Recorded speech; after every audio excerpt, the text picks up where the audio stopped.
Hello बच्चों, तो कैसे हो आप सब बच्चों। आज की क्लास से हम शुरू करने वाले हैं हमारे क्लास 11th अकाउंटेंसी का सिलेबस और शुरू करेंगे हमारा सिलेबस सबसे पहले चैप्टर से जो कि है बेसिक अकाउंटिंग टर्म्स। तो सबसे पहले ये समझो कि सर बेसिक अकाउंटिंग टर्म्स होता क्या है। तो देखो बच्चों, किसी भी चीज को समझने से पहले ना सबसे पहले आपको ना उसके वर्ड के मीनिंग्स पता होने चाहिए। फॉर एग्जाम्पल, अभी मैं आपको मान लो अकाउंट्स के हैवी चैप्टर्स पे ले जाऊं और मैं वहां पे लिख दूं कि कैपिटल या ड्राइंग्स क्या होती है, तो तुम समझ नहीं पाओगे। तो इस चैप्टर को तुम ऐसे समझो कि ये एक तरीके से अकाउंट्स की डिक्शनरी है। अनटिल एंड अनलेस आप ये सारे वर्ड्स के मीनिंग जाने बिना आप अकाउंट्स नहीं कर पाओगे। तो इसीलिए हम शुरू कर रहे हैं इस चैप्टर से जो कि है बेसिक अकाउंटिंग टर्म्स, और इसी के साथ लेट्स बिगिन। तो बच्चों शुरू करते हैं सबसे पहले अकाउंटिंग टर्म से जो कि है बिजनेस इवेंट। तो देखो बच्चों, बिजनेस इवेंट का मतलब समझने से पहले तुम ये समझो कि देखो तुम्हारी जिंदगी में कुछ ना कुछ हो रहा होगा। ये तुम वीडियो देख रहे हो, ये तुम्हारी लाइफ का एक इवेंट है। तुम वीडियो के बाद कुछ करोगे, ये तुम्हारी लाइफ का एक इवेंट है। और तुमने हो सकता है वीडियो देखने से पहले कुछ किया हो, ये भी तुम्हारी लाइफ का एक इवेंट है। उसी तरीके से बच्चों हर बिजनेस में हर पल कुछ ना कुछ हो रहा होता है। फॉर एग्जाम्पल, हमने बिजनेस के अंदर किसी से चेयर खरीदी, बिजनेस इवेंट है। हमने किसी को मान लो चेयर बेची, बिजनेस इवेंट है। हमारी बिजनेस में से कोई एम्प्लॉय हमारे बिजनेस को छोड़ के चला गया, बिजनेस इवेंट है। हमारे बिजनेस में कोई नया एम्प्लॉय आ गया, बिजनेस इवेंट है। हमारे ऊपर कोई सा कोर्ट केस हो गया, बिजनेस इवेंट है। तो बच्चों कहने का मतलब, बिजनेस इवेंट का मतलब समझो, anything happening in the business is known as business event. यानी बिजनेस के अंदर जो कुछ भी हो रहा है उसको हम बिजनेस इवेंट बोलते हैं। तो कुछ एक एग्जाम्पल लिखते हैं इसके। सबसे पहले एग्जाम्पल लिखा मैंने सबसे पहले एग्जाम्पल लिखा जी सैलरी पेड, ठीक है जी। दूसरा एग्जाम्पल लेते हैं, एम्प्लॉय जॉइंड द बिजनेस। यानी एक एम्प्लॉय हमारे बिजनेस में नया आया है। उसके बाद में मैंने एक और लिख दिया कि हमने चेयर को परचेज किया, चेयर परचेज्ड। तो बच्चों इसके अंदर एक चीज मेरे साथ साथ देखना, अगर मैं किसी बंदे को सैलरी पे करूंगा तो मेरे पास से मेरे बिजनेस में से पैसा जाएगा। ये बात समझ आई। दूसरा एग्जांपल देखो, हमारे बिजनेस में किसी एम्प्लॉय ने हमारे बिजनेस को ज्वाइन किया। तो ज्वाइन करने का मतलब यह है कि हमारे बिजनेस से अभी उसको ज्वाइन करने से ना तो हमें कोई नुकसान हुआ है ना ही हमें कोई फायदा हुआ है। देखा जाए तो कोई सा नया एम्प्लॉय हमारे बिजनेस के साथ जुड़ता है तो हमने उसको पैसे थोड़ी दे दिए। तो सिंपल सी बात है कि इसके अंदर ना तो पैसा आ रहा है ना ही पैसा जा रहा है। ये वाली बात समझ में आ गई। तीसरी चीज हमने देखी कि हमने चेयर खरीदी। तो बच्चों चेयर खरीदी तो उसके अंदर आपके पास से पैसा गया होगा। तो कहने का मतलब मैं आपको क्या दिखाना चाह रहा हूं कि बच्चों बिजनेस इवेंट ना दो तरीके के होते हैं। सबसे पहले वो बिजनेस इवेंट होते हैं जिसके अंदर पैसा इन्वॉल्व होता है। तो हम ऐसे बिजनेस इवेंट को क्या बोलते हैं? फाइनेंशियल इवेंट्स, ठीक है। यानी ऐसे इवेंट्स जिसके अंदर पैसा इन्वॉल्व होगा उसको हम फाइनेंशियल इवेंट बोलते हैं। वहीं पे बच्चों ऐसे इवेंट जिनके अंदर पैसा इन्वॉल्व नहीं होता हम उनको बोलते हैं नॉन फाइनेंशियल इवेंट्स। ठीक है जी, बात समझ में आ रही है। अब तीसरा एग्जांपल में तुम बताओ क्या होगा। हमने बच्चों चेयर खरीदी, तो चेयर खरीदी तो पैसा देना पड़ा होगा। So this is also a financial event, financial event. लो जी, एक और चीज तुमसे पूछता हूं, हमने चेयर बेची, चेयर सोल्ड, तो ये क्या होगा? इसमें भी सर पैसा आ रहा है हमारे पास। तो बच्चों पैसा आ रहा है तो ये कौन सा है? ये भी फाइनेंशियल इवेंट है। क्या ये बात समझ में आई क्या? तो मैं आपको बिजनेस इवेंट की डेफिनेशन बोलता हूं। Business event means anything happening in the business is known as a business event. It can be of two types. First is financial event and second is non-financial event. In financial event, money is involved and in non-financial event, money is not involved. क्या ये बात समझ में आती है क्या? तो बच्चों ये होता है बिजनेस इवेंट। अब सेकंड डेफिनेशन पे आते हैं जो कि है अकाउंट। अब अकाउंट क्या होता है वो समझो। तो देखो जी, होता क्या है कि बिजनेस के अंदर ना ट्रांजैक्शंस को रिकॉर्ड करने के लिए ना एक तरीके की एक बुक होती थी। आजकल तो सारा कुछ डिजिटल हो चुका है, पर आप उसको ऐसे समझो। रुको मैं आपको एक बुक लाके दिखाता हूं। तो देखो बच्चों, होता क्या है, एक ऐसे बुक होगी, उस बुक के अंदर क्या होता है, काफी सारे पेजेस होते हैं और हर पेज के ऊपर ना अलग अलग चीज का नाम लिखा होता है। फॉर एग्जाम्पल, मैंने अगर मान लो चेयर खरीदी, तो जैसे मैंने चेयर खरीदी ना, मैं इस बुक के एक पेज पे ऐसे लिख दूंगा चेयर, ठीक है। और इसके क्या होते हैं बच्चों, अकाउंट के अंदर दो पार्ट होते हैं, एक तो होता है राइट हैंड साइड और दूसरी होती है लेफ्ट हैंड साइड। इसके अंदर तुम्हें खास बात क्या ध्यान में रखनी है कि इसके अंदर सिर्फ चेयर से रिलेटेड ट्रांजैक्शन होगी और कोई ट्रांजैक्शन इसमें नहीं करी जाएगी। फॉर एग्जाम्पल मैंने बोला कि मैंने चेयर खरीदी तो इधर एंट्री हो जाएगी, वहीं पे मैंने बोला कि मैंने चेयर बेची तो भी इधर एंट्री होगी। अगर बच्चों मैंने टेबल खरीदी, इसकी एंट्री करनी है ना, तो मेरे को उसके लिए एक अलग अकाउंट बनाना पड़ेगा नेक्स्ट पेज पे। यानी टेबल की ट्रांजैक्शन हो गई, यानी सेल परचेज की ट्रांजैक्शन हो गई, वो सारी की सारी ट्रांजैक्शन अलग अलग अकाउंट में बनती है।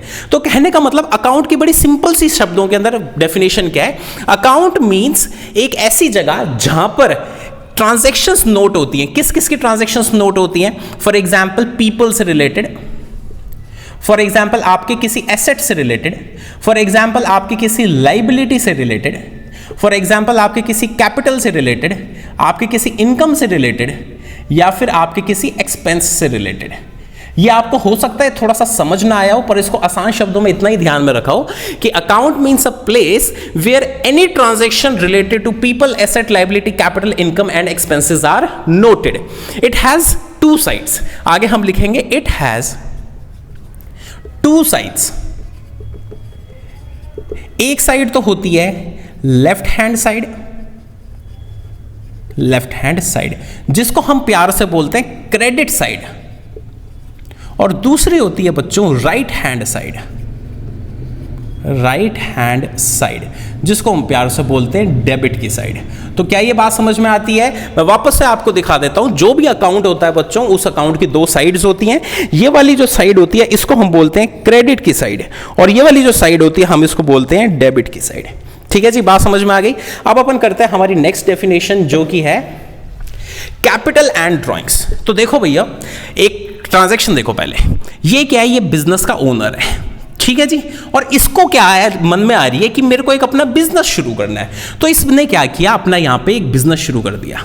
ठीक है जी, ये बिजनेस शुरू हो गया। अब आप मेरे को एक चीज बताओ, ओनर ने कुछ ना कुछ तो अपने बिजनेस में लगाया होगा, चाहे वो पैसा लगाया हो, चाहे गाड़ी लगाई हो, चाहे बंगला लगाया हो, चाहे सोफा लगाया हो, कुछ तो इसने अपने बिजनेस में लगाया होगा।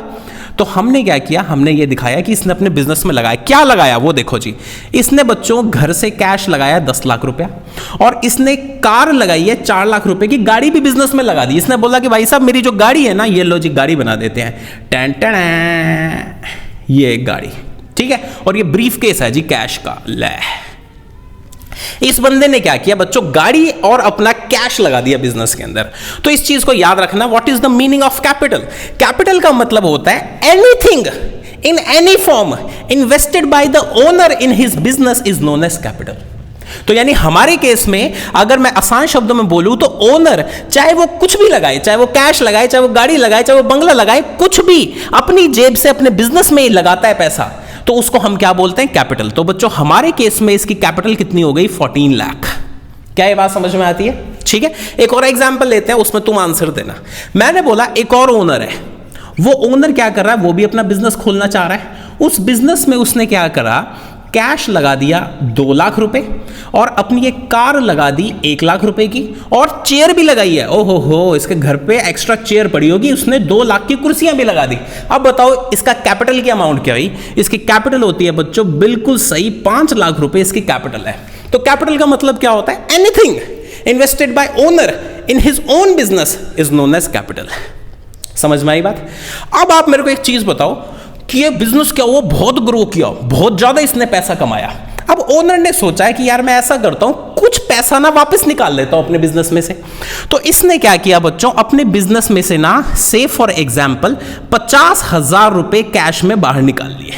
ठीक है जी, तो बच्चों anything withdrawn by owner from his business is known as drawing. क्या ये बात समझ में आती है? ठीक है, तो कहने का मतलब क्या है कि जो भी पैसा या किसी भी फॉर्म में कुछ भी ओनर ने बिजनेस में लगाया उसको कैपिटल बोला जाता है, और अगर बिजनेस में से कुछ भी हमने यानी ओनर ने वापस निकाल लिया उसको ड्रॉइंग बोला जाता है। अब किसी बच्चे के मन में सवाल आ रहा होगा कि सर आप ये बताओ नेट इफेक्ट क्या हुआ? तो बच्चों हमें पता है कि इसने कैपिटल कितनी लगाई थी जी, 14 लाख इसने कैपिटल लगाई, और इसने ड्राइंग कितनी कर दी जी, इसने ड्राइंग कर दी 50,000। तो नेट अगर देखा जाए, नेट इसकी 13.5 लाख की कैपिटल लगी हुई है। ठीक है, 14 लाख तो इसने इन्वेस्ट किया था, 50,000 वापस निकाल लिया इसने, तो 13.5 लाख इसका नेट पैसा अभी भी बिजनेस में लगा हुआ है। ठीक है जी, इसको हम नेट कैपिटल भी बोल सकते हैं। ठीक है, ये वाली बात भी समझ में आ गई। अब देखो जी, what is the meaning of liability? तो लाइबिलिटी का मतलब समझना कि होता क्या है कि अब मैं क्या करूं, एक नया बिजनेस बनाऊंगे यहां पे, चलो जी यहां पे बना देते हैं। ये हैं जी हम हैं ओनर और यहां पे आ गया हमारा बिजनेस, ठीक है जी।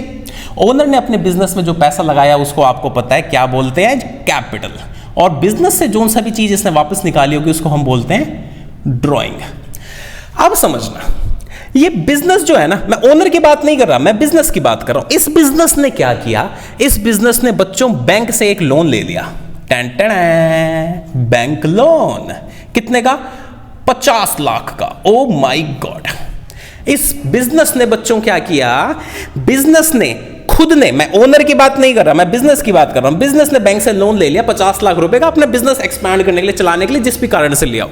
तो बच्चों याद रखना, लाइबिलिटी का मतलब क्या होता है, liability means anything which business has to pay to someone is known as liability. यानी हिंदी में बोलूं तो लाइबिलिटी का मतलब होता है वो पैसा जो बिजनेस ने किसी को भी वापस करना है, चाहे वो ओनर हो, चाहे वो बैंक हो, कोई भी हो सकता है, मेरे को नहीं पता, पर जो पैसा बिजनेस ने किसी को वापस करना है उसको लाइबिलिटी बोला जाता है।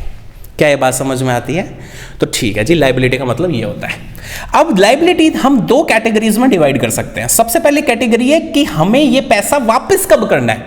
तो बच्चों अगर बिजनेस ने कोई सा पैसा मान लो विद इन 12 मंथ्स किसी को वापस करना है, फॉर एग्जांपल बिजनेस ने मान लो किसी से 3 महीने पे के लिए पैसा ले रखा था उधार पे, तो वो 12 महीने के अंदर पे बैक करना है ना, तो उसको, ऐसे एग्जांपल है करंट लायबिलिटी के। तो यानी अगर कोई भी पैसा बिजनेस ने विद इन 12 मंथ किसी को वापस करना है तो उसे हम करंट लायबिलिटी बोलते हैं। और उसी तरीके से अगर बिजनेस ने कोई पैसा 12 महीने के बाद किसी को पे बैक करना है तो उसको हम नॉन करंट लायबिलिटी बोलते हैं। अब एग्जांपल समझो, एग्जांपल लेते हैं जी, नॉन करंट लायबिलिटी से शुरू करते हैं। Bank loan for 6 years. ओहो सर, 6 साल के लिए बैंक का लोन ले लिया तो 12 महीने के बाद पे करना है वापस, नॉन करंट लायबिलिटी। वहीं पे करंट लायबिलिटी देखते हैं, वापस से देखते हैं हम मैंने बोला bank loan for 3 month, sir 3 महीने के अंदर ही वापस करना है तो इसको हम करंट लायबिलिटी बोलते हैं। तो ठीक है, तो टाइम पीरियड के हिसाब से हम इसको करंट लायबिलिटी या नॉन करंट लायबिलिटी में डिवाइड कर सकते हैं। दूसरा है कि किसको पैसा वापस करना है, इसके बेसिस पे हम इसको इंटरनल लायबिलिटी या एक्सटर्नल लायबिलिटी में डिवाइड कर सकते हैं। वो समझना कैसे, बच्चों आप मेरे को एक चीज बताओ, क्या ये जो ओनर है क्या ये बिजनेस का ही बंदा है? एक तरीके से बिजनेस और ओनर देखा जाए तो सबसे कितना क्लोज रिलेशन है, इसी ने तो इस बिजनेस को शुरू किया है, तो देखा जाए तो ओनर बिजनेस का ही तो बंदा है। ठीक है जी, तो बच्चों याद रखना, the money which business has to pay back to the owner is known as internal liability. ठीक है, तो यानी वो पैसा जो बिजनेस ने ओनर को ही वापस करना है उसको बोला जाता है इंटरनल लायबिलिटी। और बच्चों वो पैसा जो बिजनेस ने बाहर के लोगों को या बाहर के बिजनेसेस को वापस करना है उसको बोला जाता है external liability. For example bank loan. मैं वापस से बता देता हूं बच्चों, देखो ये तो अपना ही बंदा था तो उसको अपन ने इंटरनल लायबिलिटी बोल दिया। और अगर बिजनेस ने किसी बाहर वाले बंदे को, फॉर एग्जांपल बैंक को पैसा वापस करना है तो उसको हम एक्सटर्नल लायबिलिटी बोलते हैं। क्या ये बात समझ में आई? आई थिंक इसके साथ आपको ये काफी सारी टर्म्स बहुत ज्यादा क्लैरिटी मिली होगी। अगर फिर भी कोई डाउट हो नीचे कमेंट कर देना, I will reply you back. मिलते हैं नेक्स्ट वीडियो के अंदर अगले हमारी अकाउंटिंग टर्म्स के साथ, तब तक ले बाय बाय।